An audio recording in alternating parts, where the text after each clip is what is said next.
Bugün 26 Eylül 2025 saat 6.32, 6.33. Bu videoda inşallah geçtiğimiz 24-25 Eylül Çarşamba ve Perşembe'yi anlatacağım. Yani dün hiç vaktimiz olmadı. Bu videoyu sabaha karşı çekiyorum. Evdeki herkes uyuyor. Bayağı yoğun geçiyor buradaki günler. O sebepten bu videoda sadece ben olacağım. Evet, çarşamba günü Terry Fox koşusuyla başladık.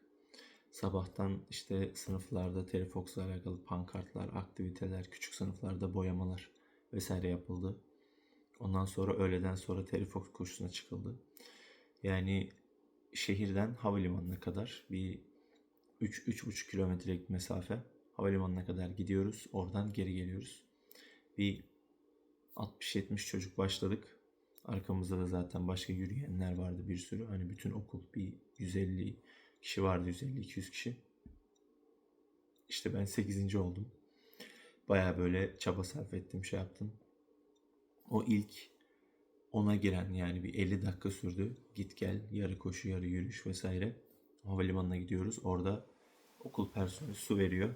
Elimize kalemle, bir renkli bir kalemle çizgi atıyorlar. Hani geldiğimizi kanıtlamaya dair. O şekilde Terry Fox koşumuzu yaptık. Koşudan döndüğümüzde öğrencilerle çok güzel bir muhabbet etme fırsatı yakaladım. Hani böyle sporsal anlamda işte sağlıklı yaşam vesaire şeklinde. Hatta hani bunu devam ettirmek isteyen çocuklar oldu. Bakalım nasip Allah nasip ederse öyle bir şey de yaparız diye ümit ediyorum. Ondan sonrasında yani çarşamba günü aktif bir gündü. Çok çok yorulduğum bir gündü. Basketbola gittik. Akşam community aktivitesine. Mesela dün de babamlar voleybola gitmişlerdi. Ondan hiç vaktimiz olmamış çekmeye. Her gün akşam bahsettiğim gibi 7-9 arası aktiviteler var. Ve 5 gün boyunca devam ediyor bunlar. Yani 5 gün boyunca her hafta var. Basketbolda işte hani gençlerle biraz daha muhabbet, sohbet, samimiyet artmaya başladı. Hatta yanlışlıkla bir tanesine faul yaptım. Hani bayağı bacağı acıdı falan. Mami Yanga dedim böyle ellerimi kandırarak. Hani özür dilerim demek buranın diliyle. Bir tanesi çok böyle hayret etti, mutlu oldu. Aa, inik tutu dilinde mi konuşuyorsun? Öyle. Yani güzel gidiyor çok şükür. Dün değil, evvelsi gün çarşamba günü yine basketboldan hemen sonra Ertuğrul'a Community Hall'a gittik. Bu hatırlarsanız ilk balina yediğim bir yer vardı. Böyle geniş, büyük bir alan. Kapalı. Hani böyle komünitenin programlarını yaptığı, aktivitelerini yaptığı yer. Meğersem orada her gün çocuklar oyun oynuyorlarmış. Yani orası çocukların eğlence yeriymiş. Gittim, girişte sağda bilardo vardı. Bilardo oynayabilir miyiz? Evet, 1 dolar dediler kişi başı. İşte 1 dolar dediler ilk başta, 1 dolar ödedim. Ondan sonra Ertuğrul da oynayacaksa 2 dolar dediler. Hani kardeşin oynayacaksa. Tamam, 2 doları ödedim. Ama Ertuğrul'un oynamasına izin vermiyorlar. Dedim neden? İşte şu çocukla oynayacaksın dediler. Niye onunla oynuyorum? Çünkü o yendi. Bir önceki maçı yenen masada kalıyormuş. Ve hani bu gittiği yere kadar gidiyormuş, yani bir şey yok. Bayağı mutlu oldum. 1 dolar verdim. O çocuğu yendim bilardoda. Sonra Ertuğrul oynadık. Ertuğrul'u yendim. Yani şöyle, ben o çocuğu yenemeseydim Ertuğrul oynayamıyordu. Özür dilerim, Ertuğrul benle oynayamıyordu. Ertuğrul o çocukla oynaması gerekiyordu. Ondan sonra 3, 4, 5.'ye yenildim yani. 5 tane oyun oynadım arka arkaya 5 farklı insanla. 1 dolara hayatımda hani oynadığım en ucuz bilardoydu diyebilirim bakıldığında. Ee, Onun dışında bilardoda bazı kuralları değişik. Hani farklı kurallar uyguluyorlar. Hani Ertuğrul'la oynarken hani normal uluslararası Amerikan hani 8 top kurallarını biz uygulayalım dedik. Normal oynuyoruz. İşte etrafta çocuklar hani bir beyaz top aldım mesela elime, istediğim yere koydum, istediğin yere koyamazsın dediler. Yani çocuklar mesela tepki gösterdi. Ne yapıyorsunuz, işte bu kural böyle diye. Dedim hani biz kendi aramızda oynuyoruz, sorun değil. Sonra görevli geldi, bunu böyle yapamazsınız diye. Dedim yani bir kere kardeşimle oynadığım için olur mu falan diyorum. Bir kere olur dedi. Yani bunu diyen de hani okuldaki bağımlı öğrencilerinden bir tanesi. Yani okulda görüyorum kızı. Sessiz, sakin, hiçbir şey demiyor. Burada şey yapıyor. Neydir o? Ondan sonrasında hani orada bilardo oynadık, bayağı bir muhabbet sohbet ettik. Hani zaten okuldaki öğrencilerle orada konuşma fırsatı yakaladık. Yani küçüğüyle büyüğüyle bir sürü hani genç var orada çünkü. Buralarda hani binaların dışı çok sessiz. Hani böyle bir hani hayalet kasaba gibi dursa da bina içleri çok hareketli, çok aktif. İşte okulda, gym'de basketbol oynanıyor. Community hall'da çocuklar hani saatlerce 7 ile 12 arası community hall açık. 7-10 arası 14 yaş altı çocuklar çoğunlukla kullanıyorlar. Tabii büyükler de gelebiliyor. Ama saat 10'dan sonra hani daha sessiz sakin oluyor. İşte büyükler masa açıyorlar. Board game oynuyorlar. İşte masa tenisi var. Masa tenisi saat 10'da çıkıyor. Biz de zaten o gün community olan masa tenisi için gitmiştik. Bizim gençlerden bir tanesi işte akşam masa tenisi var demişti. Onun için oraya gittik ve hani saat 10'a kadar bekledik. Normalde işte 10.30-11 gibi uyuruz. Ve hayatımda hiç böyle bir masa tenisi görmedim. Masa tenisinin açıldığı karşılıklı 2 kişi durdular. Ve böyle strip strip pong diye bir oyun. İşte ben hani eşli oynayacağız zannediyordum. İşte topa vuruyorsun, masanın öbür tarafına koşacaksın dedi. Masanın öbür tarafına koştum, orada vuruyorum. Koştum, burada vuruyorum. Hani 3 kişi vuruyor. O sırada sen o koşmayı tamamlaman lazım. İşte neyse ben çıktım. Diğeri çıktı, o çıktı, bu çıktı. Ertuğrul'la bir çocuk kaldı en sonunda. Onlar 3'e kadar normal masa tenisi oynadılar. Ertuğrul yendi 3-1. Bir anda karşıdaki tişörtünü kaldırdı, açtı göbeğini. Böyle Ertuğrul bakıyor ne oluyor diye, ben bakıyorum ne oluyor yani ne alakası var?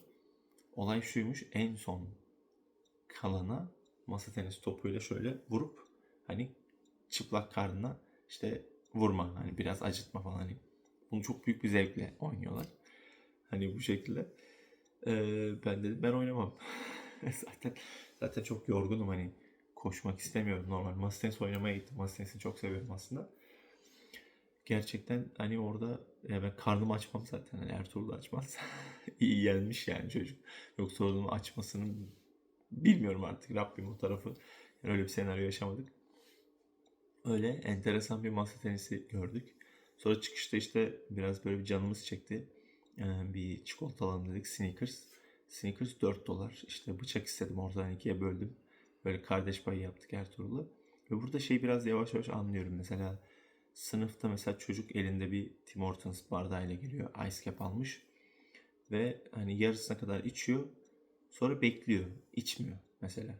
Sonra az sonra kapı çalıyor. Başka bir sınıftan bir kız, bir erkek biri geliyor ve o Tim Hortons bardağını ona veriyor. İşte böyle ellerindeki kolaları, içecekleri paylaşıyorlar. Çünkü mesela bir teneke kola 5 dolar. Normalde altılısını 7-7,5 dolar alıyorsunuz. Hani güneyde. O yüzden hani böyle fıtri olarak bir paylaşım mekanizması da oluşmuş. Hani birbirleriyle paylaşıyorlar hep bir şeyleri. Yapıyorlar. Birbirlerine bunu soruyorlar. Hani böyle işte birer yudum, mesela bir içeceği hepsi birer dolar veriyor bazen. Hani böyle birer yudum, hani bir 2-3-4 kişinin birer yudum içtiğini de hatırlıyorum bakıldığında.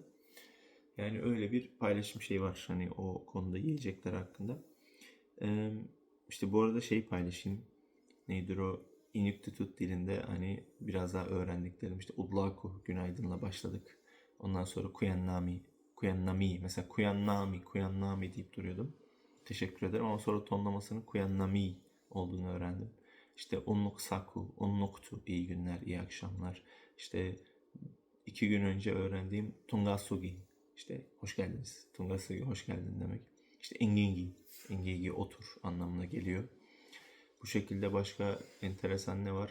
İşte mammaktu, lezzetli. Ondan sonra işte atigia, bunu çok kullanıyorum. Hadi hani come on, hadi anlamında atigia. Bir de ayungi, aferin. İyi yani iyi işte, aferin, ayungi. Hani bunu sınıfta kullanıyorum, işte kaniyupi nasılsın, kanini, iyiyim şeklinde.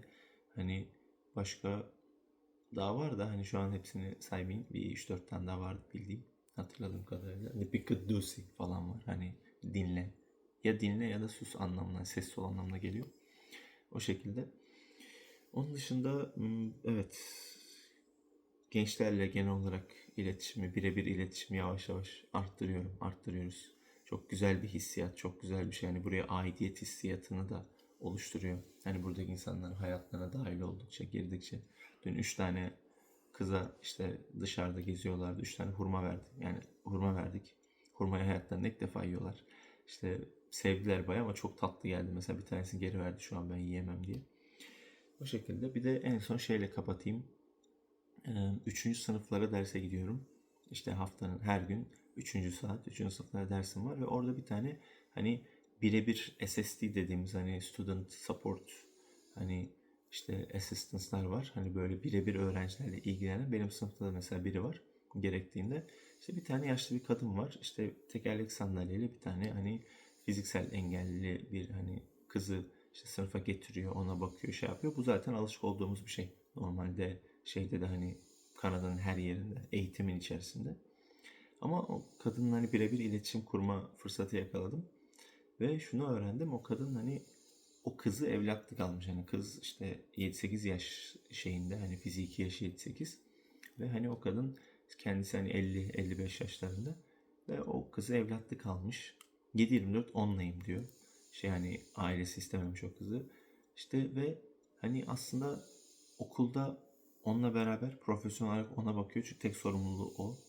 Yani ve evde de mesela onunla beraber işte bazen bir şey olduğunda kızına veriyor. Kızı bakıyor birkaç saatliğine. Ama bu şekilde hem maddiyatını da karşılayabiliyor hem de çok hoşuma gitti. Yani o böyle direkt onu alması ve bunu anlatırken çok böyle normal bir şeymiş gibi böyle tak hani öyle oldu öyle şey oldu birkaç cümleyle anlatıyor. Yani gerçekten hani o içindeki iyi niyet, içlerindeki o niyet. Yani burada o evlat bakma, hani şey yapma şeyi çok fazla var. Ve bu gerçekten çok güzel, böyle çok samimi, çok sıcak bir şey oluşturuyor. Yani insanların diyaloglarında, şeylerinde öyle.